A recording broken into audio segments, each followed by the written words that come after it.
Hi, I'm Nafisa, and today we're at the MSA Conference 2025. And today we're going to be talking to a few MSA board members as well as some of the few guests. Thank you for joining us. First of all, Jazakallah khair for actually coming here today. Again, what Brother Adil said, it's a record that we have so many people here. Alhamdulillah, my eyes are blessed to see all of you here. And especially, subhanAllah, can we get a round of applause with the kids from Ikra School again?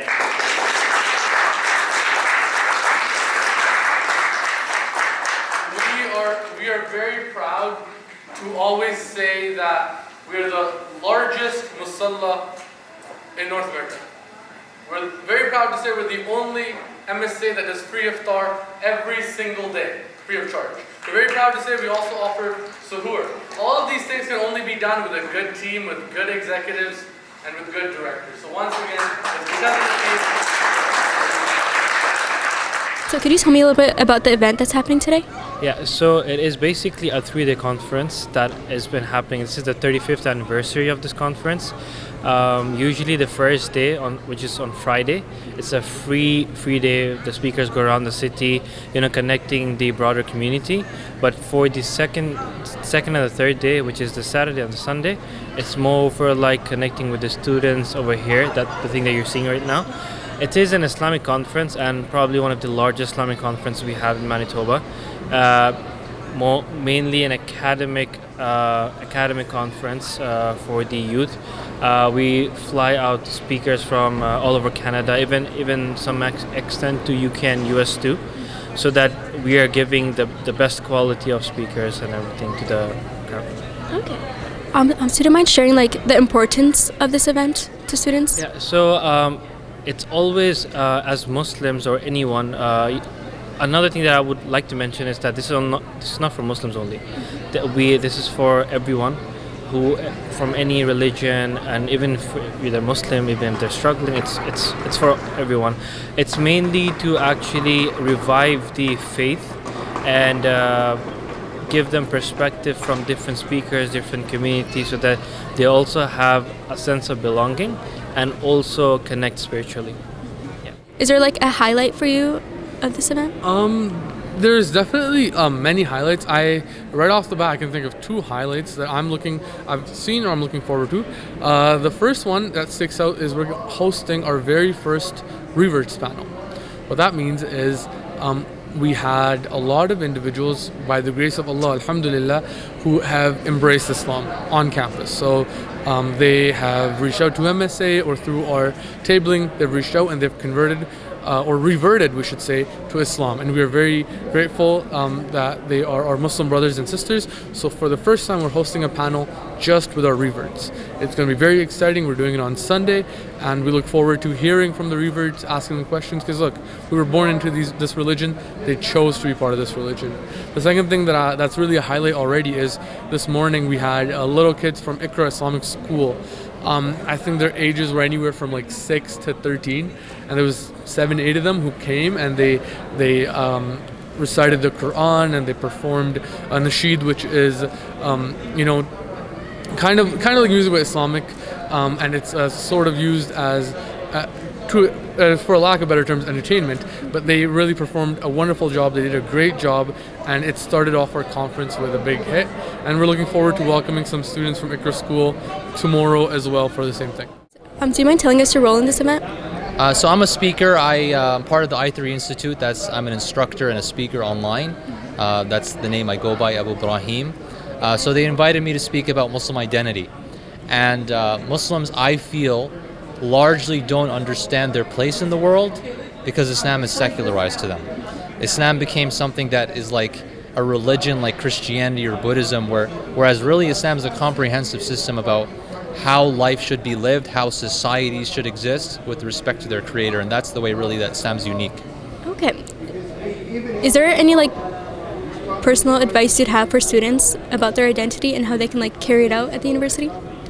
Well, I mean, with respect to the university, I see that Muslims need to excel in whatever domain of expertise that they're in, so that they can take that back to the Muslims. They can take that back to our people, and because the way I see it is that if Muslims do the best that they can, that's going to be the best for the world.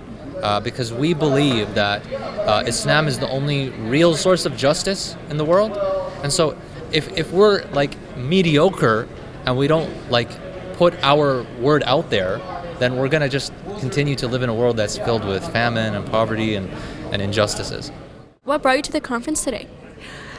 So what brought me to the conference is I'm very closely, I do a lot of work with the MSA, the Muslim Students Association, and so that's why I'm here today. They told me about the conference. I've been actually attending the conference for several years now, and I never miss it. Okay. Yeah. Is there anything different from the past years that this conference does? No, this is about pretty much what it's been like every single year. But what I really love about the conference is that there's a lot of young people getting together to know more about their faith. Because when you're studying at the university, you're learning a lot about non-religious topics. You're not really, like this conference is about Muslim identity. So there's not a lot of opportunities or time or money available for students to learn more about their faith or their iman.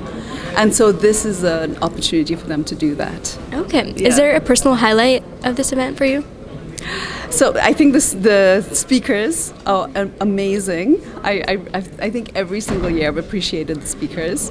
And another, of course, the food. The food is great, and I love being around the students. I feel like it's so refreshing, and I just love to see young people learn more about their faith.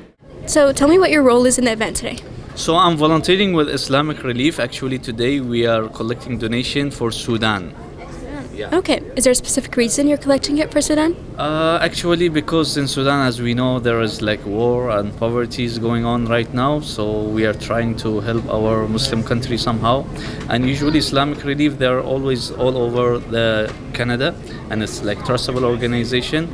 I think it's more than 20 years. They're working on different charities.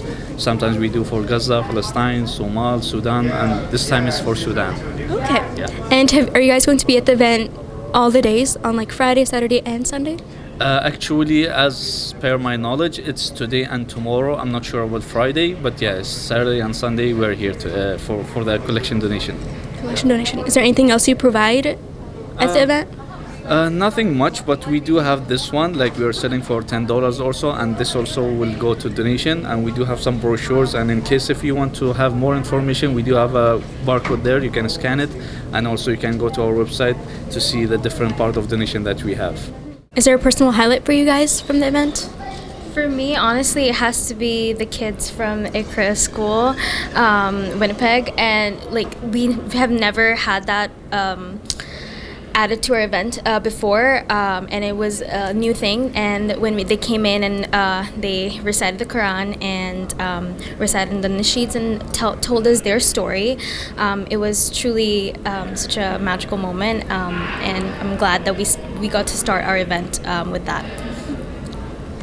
For me, I would say the speaker, one of the speaker who spoke about like what is our identity, especially when you grow up in a Western country, like it's hard to balance it out. So that definitely helps you how to balance your, your actual Muslim identity and the Western life, and yeah, basically. Yeah. Is there any highlights for you from this event? So far, the first lecture, because I was sitting all the way back, I could not really listen to it, and I think there was no mic, I'm not sure. But the second lecture, which was delivered by my sister Mariam, I really liked it a lot. Like it answered a lot of questions, and I really love how like she reads verses of the Quran and then like gives so like I know whatever she's saying is like very authentic, and then she also talks about like choosing friend groups and like avoiding like what is haram, we should like avoid it, like how to cut off something. So I found that like that was like the highlight so far. Yeah. Is there specific advice that she gave to you that you want to share with the students? There was a part where she mentioned like if you get an advice, I'm not sure if this was exactly her words, but basically she meant like if you're getting an advice from someone like about Islam, like let's say wearing the hijab, like do it right now. Don't like don't wait for others' opinions, or like don't wait until you're marrying. Don't wait until someone is forcing you to do it. Like take action right away. let like, because like I tend to like delay things, like I want to take someone else's opinion and then do something. So that was really nice. Like I want to do it right away, like do it right now. Is there a specific message that has stuck out to you from the past speakers? Yeah, so the message that kind of summarizes the entire conference or the entire event, I would say, is kind of the importance like of the Muslim identity itself, and that's the central focus of the event. So I feel like that is something which is kind of a challenging thing when it comes to the discussion on like what it means to be a Muslim in Canada. What does it mean to be a Muslim in this multicultural nation, which is Canada? Is there any advice that you would personally use in your daily life from the lectures? Yeah, so I believe it's the message of being righteous, treating other people right, embodying the values of Islam, not what you see in the media. Try to be an ambassador of those values that you bring into the community, and kind of show that value and be a good citizen in its own terms. What brought you to the conference today? I've been contemplating for like past 3 years to attend this, and this year I'm also working with the MSA Student Association, and my favorite speaker is here today, Sister Mariam, and I was interested to listen to more of the topics that's being paneled over here, so I just came over here. Okay, is there a specific message from Sister Mariam's lecture that stuck out to you today? Yes, there's one point that really caught to me, that is regarding hypocrisy. So it just says that there are people that's hypocrite both from inside and outside, but we really need to control ourselves and manage ourselves to understand that and always stay steadfast in the path and be able to distinguish what's right and wrong whilst we go around the world where there is mix of both right and wrong, and just be always control of what we're pursuing and what we're for in this life. Okay, so you spoke about hypocrisy and righteousness in your talk, and I'm wondering, is there a specific message that you want to get out to students? Yes, this topic that I chose was related to the main theme, which is our Muslim identity. I think these days, as Muslims, there are so many of us who are not quite fully understanding what the message of Islam is, and there are those type of people who are up front showing something else, and inside they're holding something else, and they're called hypocrites. So we don't want to fall among them. So if you want to be within the Islam, within the fold of Islam, you should be completely embracing it and do the right thing. Not being a hypocrite, not doing, double faces or two things at a time and showing something else up front and doing something else inside or in private. So that's what I didn't want our Muslim students or anybody who's a practicing Muslim fall into. It was just like a reminder, a wake-up call for the Ummah, for the students here. And I hope we got the point out, and I hope people can understand and practice that better, inshallah. How can students practice that though? Is there any specific ways that they can go on about that? Yes, absolutely. So in that lecture, in that point, I mentioned from the verse from the Quran, it says those people are gonna be in hell, thrown into hell. So we have to fear Allah, we have to fear the consequences. So if I'm being hypocritical, then I have to face consequences, and one of them is that I don't want to go, I will have to face the punishment. So I don't want to, right? And also with hypocrisy, there's nothing good you will get ever.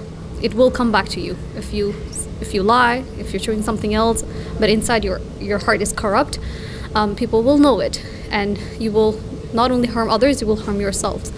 So we want to save those students, save us from that. And I think one way is to think of holding back or going back to the concept of Islam, or the fear of Allah, the consciousness of Allah.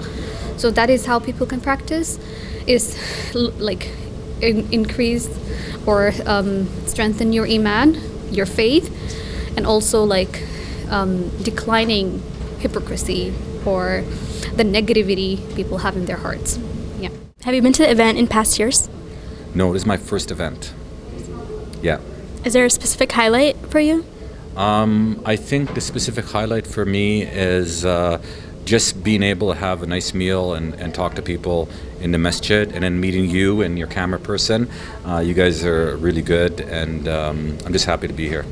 Okay. Is there any advice you have for university student nowadays who are struggling with their faith? Hey, I went to school here. I grew up here. I'm 53, and I know all about how hard it is to live here and to become a Muslim. You're going to have your ups and downs. You are going to make mistakes, and don't sweat it. We are human beings. We're made to make mistakes, and you just got to keep on going. Grind it out. And sometimes you think you're alone, but you're not. There's a lot of resources. If you can't find somebody that's a friend, come and call somebody. Call me, call anybody. But there's going to be ups and downs, and that's what I tell my kids. I tell everybody around me, we're here to help you. So if you need help, come to the MIA. Come visit us, and we'll try and help you out. And there's lots of resources here, like even MSA is here. The mosque here has a lot of people here around, and don't be afraid to talk. Sometimes secluding yourself and being alone and struggling is not the best thing. So, like I said, growing up here, I know when I was growing up, there wasn't as much things out there. Like we only had one mosque at the time. So now we have so much more resources. And there's a lot more people.